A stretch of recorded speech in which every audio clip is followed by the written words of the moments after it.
You're on. Cool. All right. Welcome all. Max of the Accidental Engineer here. Today we're joined by Jeremy Karp. Jeremy will soon be joining Lyft as a data scientist. Excuse me. Jeremy, do you mind introducing yourself a little bit and what your most recent background looks like? Sure. So I'm Jeremy, most recent guest. So I just finished a PhD at Carnegie Mellon, where I was in the Algorithms, Combinatorics, and Optimization program. And there I worked in sort of interdisciplinary research, ranging from theoretical algorithms to applied optimization and machine learning and the connections between those fields. So that was the last 5 years or so? Yep. So I spent 5 years getting my PhD there. Yeah. So I think you're a super awesome guest to have on for the reason that you're definitely an accidental engineer in the way that your undergraduate degree was not in computer science. Your first job out of college was not as a programmer or software engineer or data scientist, which might not have existed at the time, as a job title back in 2010-ish. Yeah. But do you mind sharing for our audience how you found your way into the PhD program, how you made the call that you wanted to go back into grad school? Totally. So I majored in economics in college, and I graduated in 2010, and then I took a job as an economic consulting analyst at a company called Cornerstone Research. And so there I worked for 2 years before going back to get my PhD. And I guess I had some intention of getting a PhD starting in around junior year of college, but I had also been doing internships and setting myself up for getting a consulting job, and I wanted to take a break and try that out. What was your undergraduate major again? In economics. That's right. And I minored in math, so I was one class away from a math major, and that was kind of as I started taking economics classes, I realized it was the more theoretical, mathematical modeling side of the field that I was interested in, and so I started taking math and CS classes too, and continued a little bit after graduation as well to prepare for grad school. So I think we've had one or two PhD folks on the show so far, and all of them have mentioned a little bit about what their grad programs prepared them for in the job market, whether they did internships throughout their grad program or not, and ultimately how their grad degree helped them in the job market. So my question to you is, did you do any internships through your PhD? At what point were you kind of more or less sure about whether you'd stick with academia or go into private industry? Yeah, totally. So my program is an interdisciplinary one, so it's joint with operations research, math, and computer science.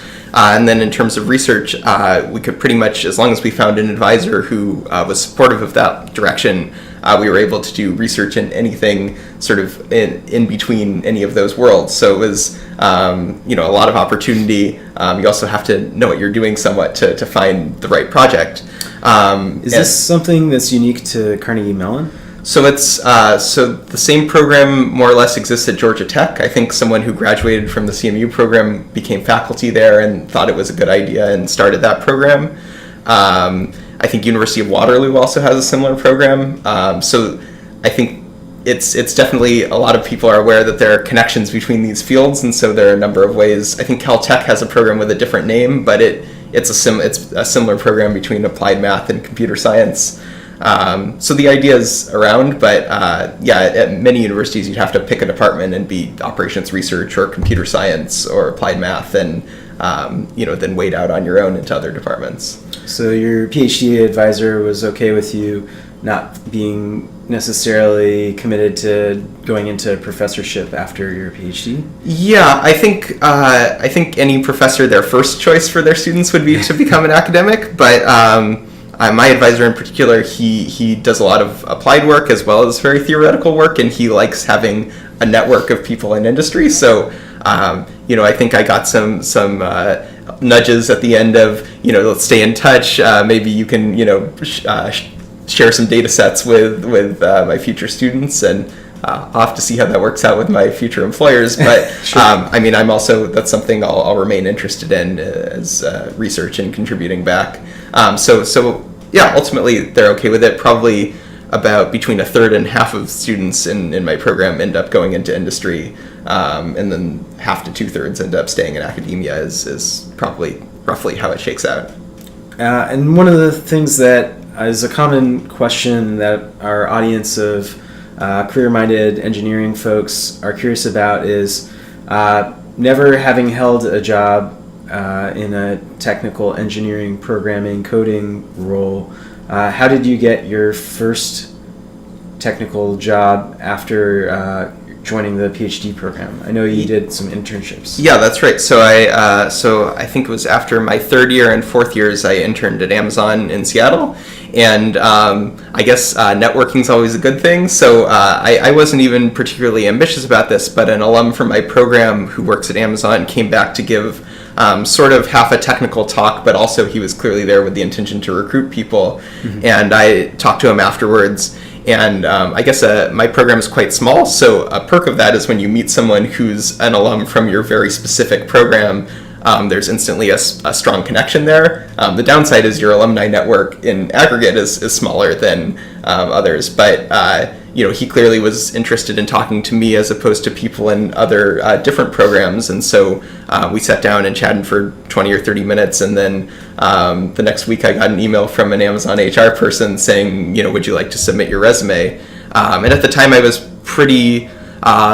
I was open to industry type work, but I think I was still leaning more towards academia. But I figured, there's no harm in interviewing for this position. So I interviewed, I got the job, and then once I had it, it seemed like a good opportunity that I shouldn't turn down. And I had a really great first summer there, working in the supply chain research group at Amazon Seattle, and that both inspired me to come back the next summer and continue that work there, and also made me realize that there are great opportunities for people like me in industrial positions, and ultimately I'm going to work at Lyft, but I saw that I think it's a similar sort of role at Lyft that I held at Amazon, and that experience both sort of filled in some gaps in terms of skills that I wouldn't have learned in the PhD program alone, and also got me more interested in those types of jobs.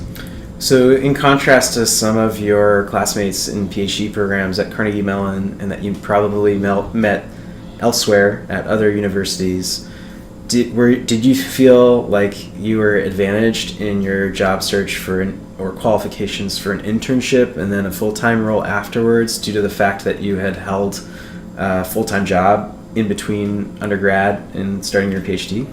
I think people liked it mildly, but I mean, ultimately, so I think the school helps. Like Carnegie Mellon just has a great reputation, and I was lucky to get to go there. But really, I felt the job market sort of comes to you when you're in a program like that. So, I think ultimately employers do care that you aren't just someone with your head in the clouds, and so they want to see either maybe you worked on some more applied type projects throughout your research there, or you have a background as some sort of analyst or engineer, or other ways of demonstrating that.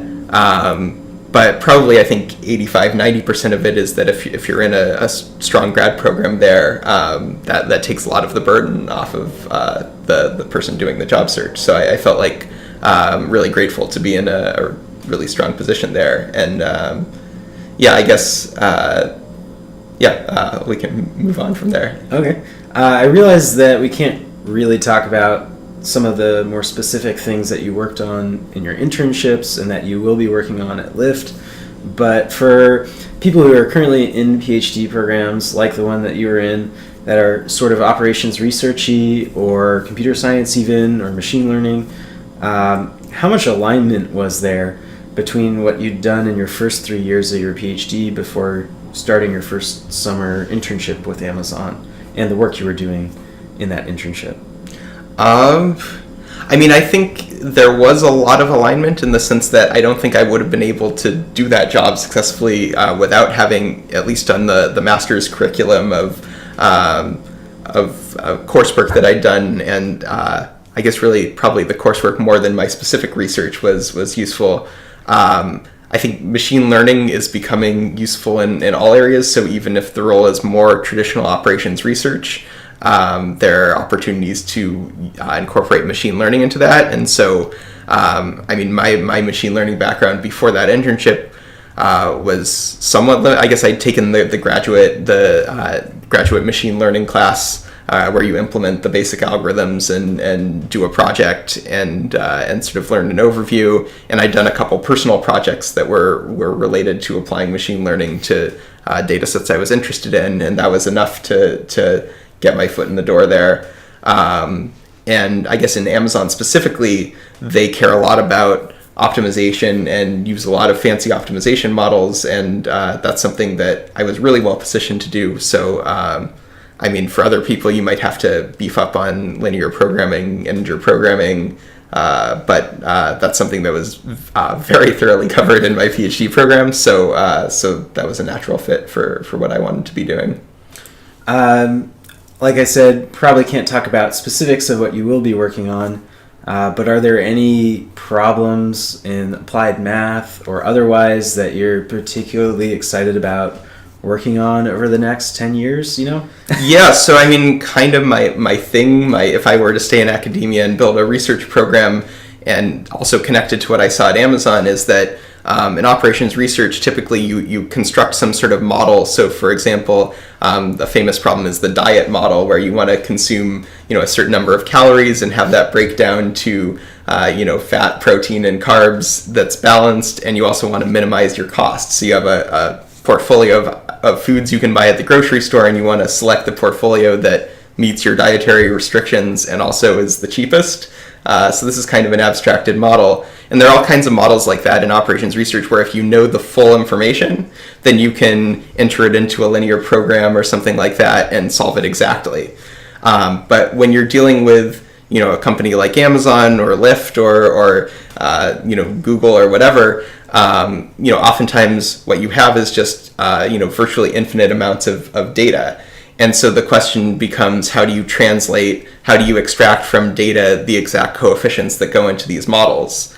And so what I'm interested in specifically is, are there end-to-end frameworks of taking data and converting that into discrete decisions that affect future decisions? So, end-to-end models of discrete sequential decision-making. And this is something that I saw. One of the projects I worked on at Amazon involved truck scheduling, and they were basing this off of heaps of data, but ultimately trying to solve an optimization model. And this is something that I think probably appears widely, and was part of the research I did in my PhD, part of the work I did at Amazon. And I think it's still largely an unsolved problem. Every company probably has some approximate or heuristic way of dealing with it, but something more fundamentally driven but also works in practice would be the holy grail. And I guess for now I'll be approaching that from the more applied side of things, but I think it's an unsolved problem that greatly affects all kinds of businesses. So I know I've thrown some shade at PhD programs in subtle ways in previous interviews that I've done, just from a career perspective and skills development perspective, and that I often tell people who are curious about, like, what programming language should you learn first? And my answer for those people is, get a job, find out what they're using, and learn it, because that'll be the best feedback mechanism above all else, potentially. However, having a recently furnished PhD in hand, I want to hear from you, and our audience probably also wants to hear, what were the pros and cons of doing a 5-year PhD program as opposed to trying to find a job in machine learning or data science or what have you straight after deciding that management consulting was not the ultimate path that you wanted to go down? Sure. I think for me the PhD was very much a positive decision, but it's probably also not for everybody. It's a very personal thing. And especially towards the very end, I realized how much of a strong, deep personal endeavor it was for me that I feel very happy to have been able to do, but not everyone feels the same way. In terms of career progression and things like that, I wouldn't say I had this premeditated plan of I'm going to enter a PhD and then 5 years later I'll be a data scientist, which is a job that barely existed when I entered, at Lyft, which is a company that didn't exist when I entered.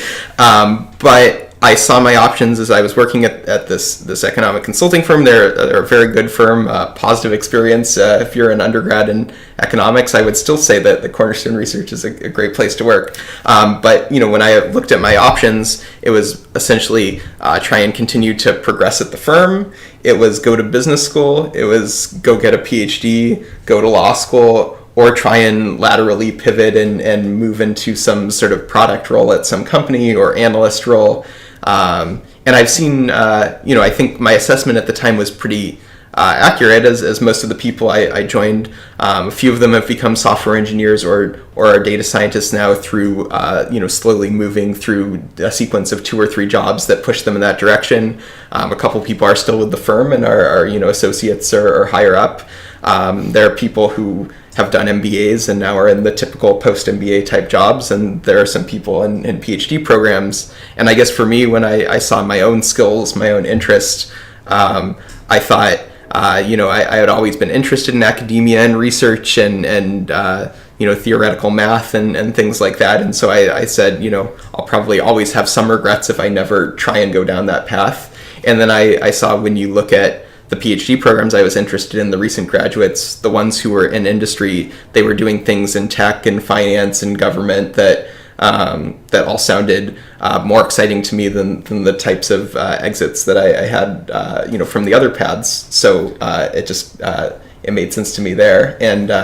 And you get, at a good PhD program, they pay for you to go there. So even if you dropped out with a master's degree, you get a free technical master's degree or a paid for one. And that seems like a good deal if that's the right degree for you. So, and that was more or less my experience. So I feel very good about it. There's a couple other upsides that I consider being really compelling things about choosing to do a PhD program, and that I think were tremendously beneficial for your career and for anyone doing a PhD. Is one, when you're holding down a full-time job or, God forbid, unemployed, you're operating under a lot of duress, so you aren't able to fully explore exactly the subjects and topics that you really want to explore.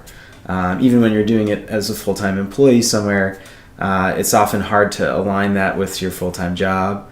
Often when you want to change careers or change industries. The second thing that I want to plug about a huge pro to doing a PhD, and true of any grad program, is that, like you alluded to earlier, employers come to you when you have a natural ending to a graduate program. Universities and grad programs in particular are a watering hole for employers to go to, and they know that they will find people who are interested in entering industry. So those are 2 other huge upsides that I should mention, and sort of retract some of the shade I've thrown at PhD programs. Yeah, well, it's a long time to spend in school, and you have to. The other thing is I think people sometimes attribute, like, this person has a PhD from wherever, so they know, everything about what X, but really what is anyone can learn anything. It's what is what you spent that time studying. And so PhD gives you great freedom to learn about pretty much anything that you want to, at least within the reins that your advisor gives you. And both from courses and research, I learned a ton of things. And also, I took some times where, for 2 weeks, I'd spend, 2/3 of my time reading about something that I thought was interesting, and maybe it was to apply it to research. Sometimes it was just because I was interested in that. And that's, and you're getting, paid cost of living expenses while you're doing that. And so, for me, that was a great opportunity.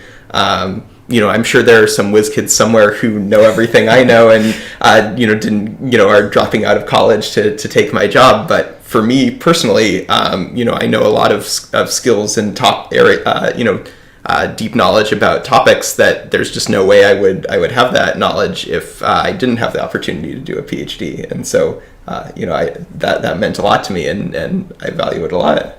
So one of the particularly interesting things about your background in doing a PhD is being at Carnegie Mellon, being in Pittsburgh, ground zero for a lot of robotics research, self-driving car research.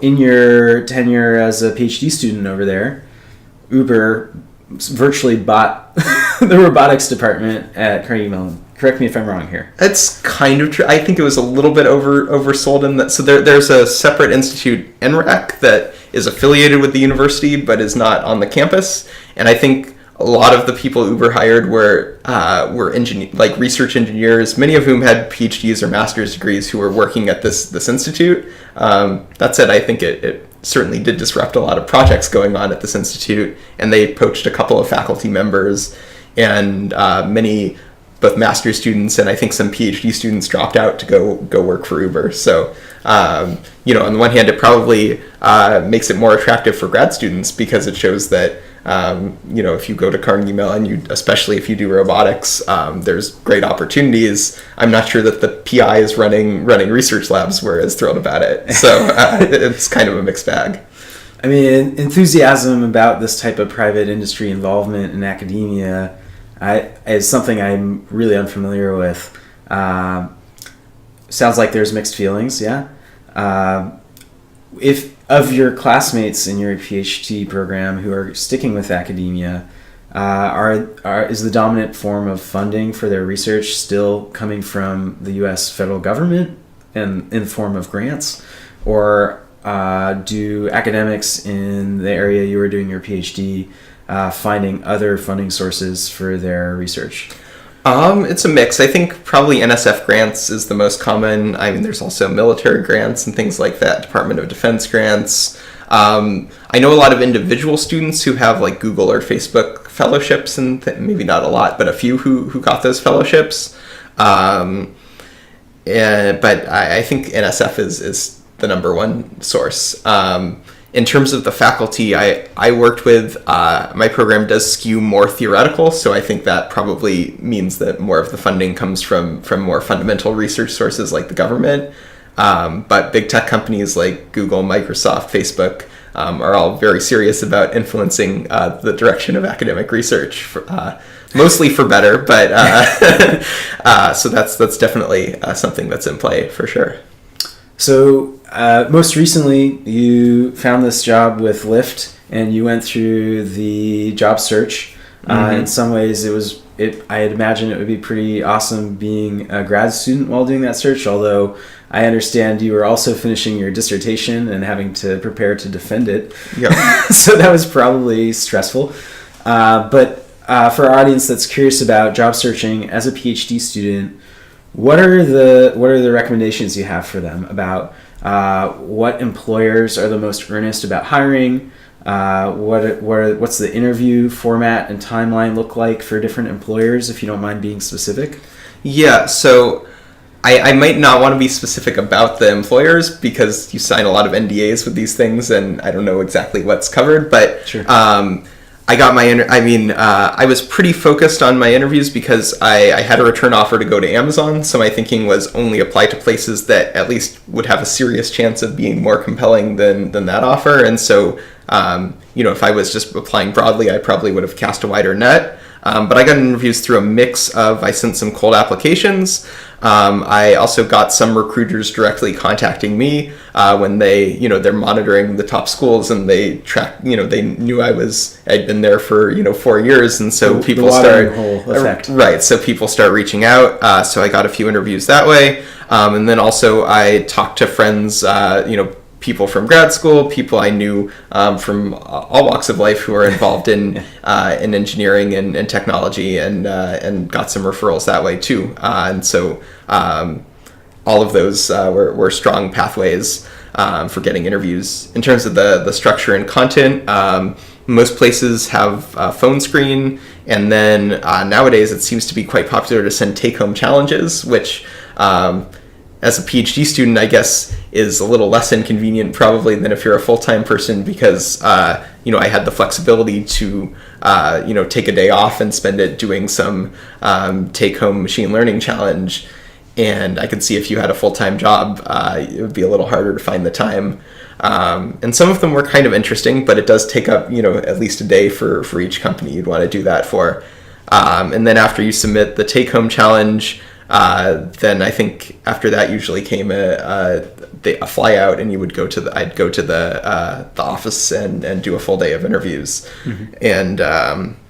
And then those there's some variety, but they usually there it's 4 to 6 30 minute to an hour interviews plus a lunch. And for the positions I was applying for, I was a little surprised. The interviews were 90 to 100% technical. There was very little, probably the least technical part of it was asking me to describe, or least sort of specific structured technical part was me explaining my thesis research. And the rest of it was very, here's a scenario, here's a problem, here's a model, here's an equation, code this thing.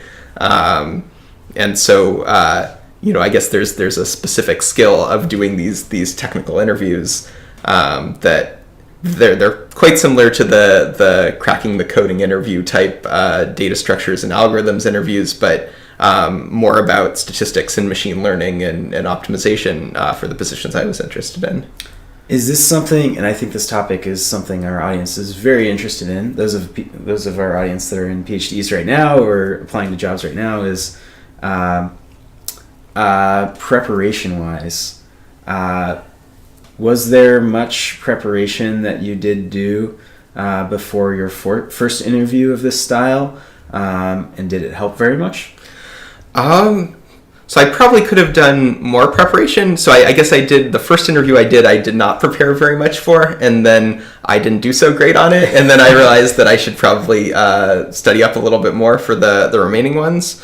I think in general, it's hard to, there's such a wide variety of things they could ask you about. And the impression I got at most of the on-sites I did was that they're looking for you to really excel at the areas that you are good at, and then to be okay at the remaining things. I don't think they expect people to be an expert at every topic, because nobody is.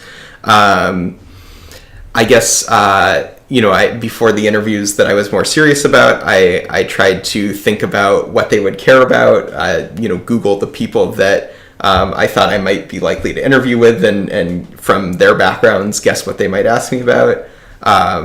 I guess around that time, I went pretty deep into this book, Elements of Statistical Learning, which is a really great, theoretical statistical learning book. And I guess something that's become clear to me over time is, I think if you start diving deep into sort of the next level of a technical subject, it makes everything at the lower level of the pyramid become intuitive and easy. So once you're learning real analysis and very higher level math like that, something like calculus or linear algebra starts to become intuitive, and you can sort of connect the dots yourself on a concept. And so I thought diving deeper into statistical learning and things like that would be, make it so that a more pedestrian machine learning question would be, easier to wrap my head around, or at least directionally know what the right way to go with that is. So, I mean, whether that was the best strategy or not, I don't really know. I think there isn't really a book like Cracking the Coding Interview for data science interviews yet, and they all were kind of different. So, probably the best preparation is a wide range of experiences, and then getting a good night's sleep before the interviews. So besides prep beforehand, I think a lot of people have a suspicion that there's a very finite number of employers out there for jobs that they would be qualified for, and that if they do that first interview with Lyft, for example, or Amazon or Google, that once they bomb that first interview, that they won't be able to get a job at any of those places anymore. So I'm wondering if you can speak to our audience who have that fear about how that job market is not that finite, and that you should by all means interview for the jobs and prepare for them by all means, but also that there are many employers out there. Did you find that to be the case? Well, I think it depends. So, like, I guess it depends how specific and targeted you are. So I actually I tend to sort of agree with that. For my own personal situation, I knew that I really wanted to be in a job where I felt like the specific area of expertise I have in terms of this discrete sequential stochastic decision making, I could see ways where I could directly apply that to those questions. And I felt like I did have a somewhat small group of companies that were sort of the first tier of what I'd want to target. And so in that sense, the stakes were kind of high in terms of, but it wouldn't have been the end of the world, I guess, if it hadn't worked out. If you're willing to be flexible, there's a huge data science industry in San Francisco right now. And so I guess you do have to be strategic about, I suppose you'd want to think to yourself, what is the niche that I'm most interested in, and then how specific is that, and how important is it to you to work in that specific area. And maybe if it is very important, it could be wise to think carefully about the order that you're applying to jobs in some way. I think it's probably not very ethical to apply to jobs you have no interest in, but you might not want to interview first at the job that is your number one priority. Maybe you'd want to interview at your number 3 priority first or something like that. Mm-hmm. Especially, I think, pretty much no matter what your circumstances, doing 20 on-sites or something is a whole lot. So, maybe doing more than 5 or 10 would be too much. And so you might want to think about knowing what you know of yourself, of your performance, under stress, of what you think is the uncertainty in the job market. The right way to order that is kind of a good operations research problem. One to think about carefully. Wow, a lot of stochasticity there.